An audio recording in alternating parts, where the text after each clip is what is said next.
Chapter 12. The Return Home. The pirate ship plowed through the sea with its crew of children and its captain, Peter Pan, at the helm. With luck, they would reach the Azores by the end of June. It would be easy to fly home from there.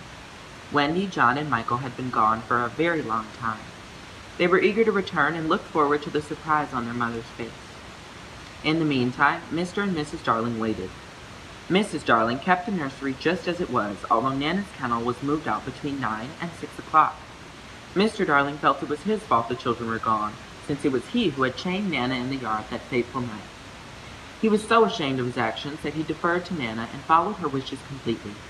To show his remorse, he stayed in the kennel and refused to come out.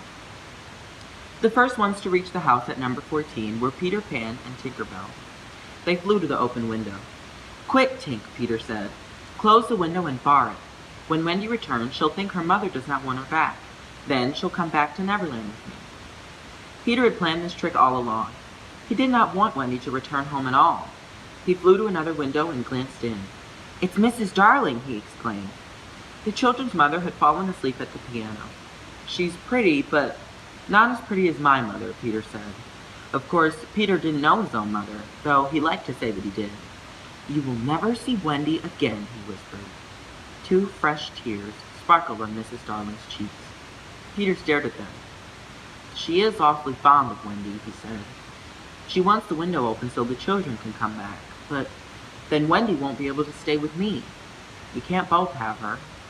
He could not take his eyes off Mrs. Darling's sad face. "Oh, all right," he gulped. He quickly opened the nursery window. "Come on, Tink, we don't want any silly mothers." He turned his back to the window and flew away. Soon, Wendy, John, and Michael reached the house. The window was open for them after all. They flew inside and landed gently on the floor. Each looked around as if they had forgotten it was their home. "I think I've been here before," Michael said. "Of course you have, silly," John replied. "There's your bed, and there's the kennel." "Maybe Nana's inside now," Michael exclaimed. Just then a noise from the hall warned the children that someone was coming. "It's Mother!" Wendy exclaimed. "Then you're not really our mother?" Michael asked in a sleepy voice. Wendy shook her head. She pointed to the beds. "Quickly," she said, "get into beds as if we've never been away." The children jumped into their beds and pulled up the covers. When Mrs. Darling peeked into the room, she saw at once that all the beds were full. She was sure she was dreaming. She sat down in her chair, just as she had when they were babies. "Mother!" Wendy cried. "That's Wendy," Mrs. Darling said. "Mother!" John shouted. "That's John," Mrs. Darling said. "Mother!" Michael crowed. "And that's Michael," Mrs. Darling said, certain at last it was not a dream. She stretched out her arms for her children, who leaped out of bed and ran to her. "George! George!" Mrs. Darling called to her husband. She wrapped her arms tightly around the children and held them very close. There was never a lovelier sight. Mr. Darling woke and came running with Nana close on his heels. Outside the window, a small face stared into the cozy room. It was the little boy whose life was filled with adventure and joy. But now, looking in through the window, Peter Pan saw the one joy he would never, ever know. The Lost Boys were waiting outside. Wendy quickly explained to her mother that they would like to come in too. Soon, Slightly, Toodles, Curly, Nibs, and the twins were in the children's room. They were still dressed in their pirates' clothes. Each boy looked into Mrs. Darling's eyes as if to say, "May we please stay?"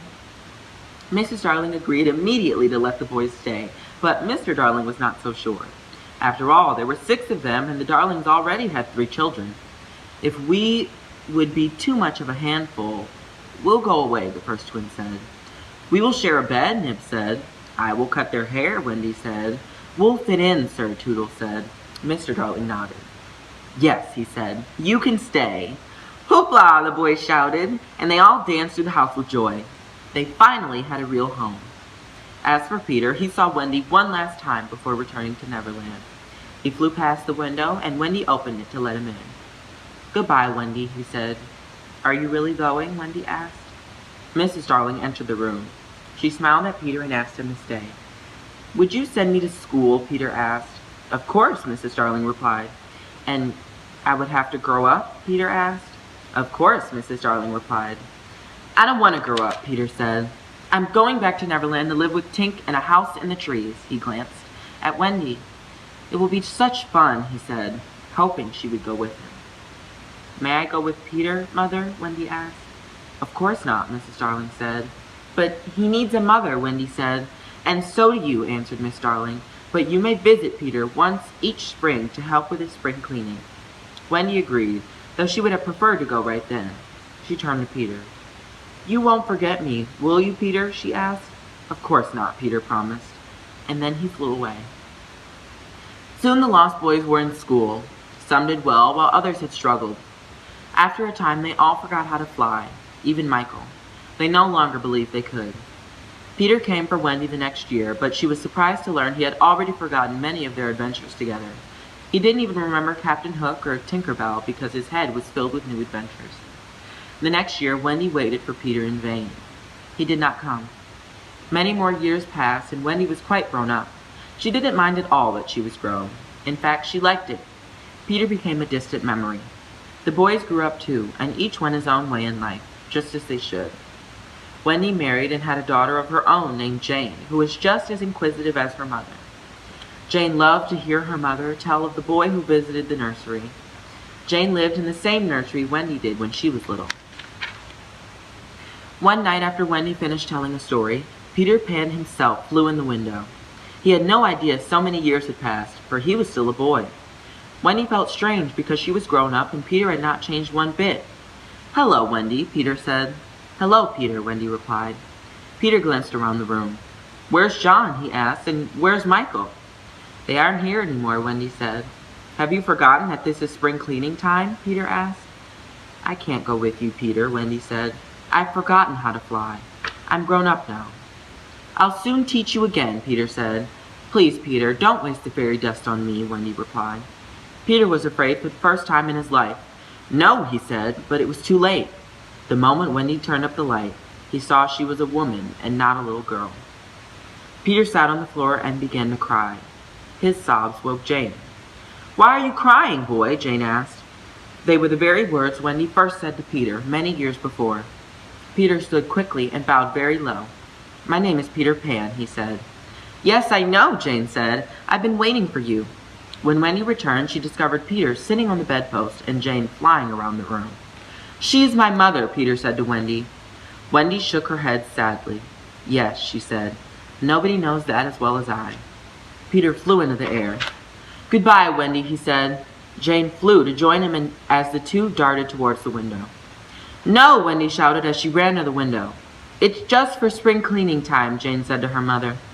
Wendy knew she could not hold them back. Peter flew out the window with Jane trailing joyfully behind. If only I could go with you, Wendy sighed. When Jane grew up, she also had a daughter. When spring cleaning time came, she too flew off with Peter Pan to be his mother.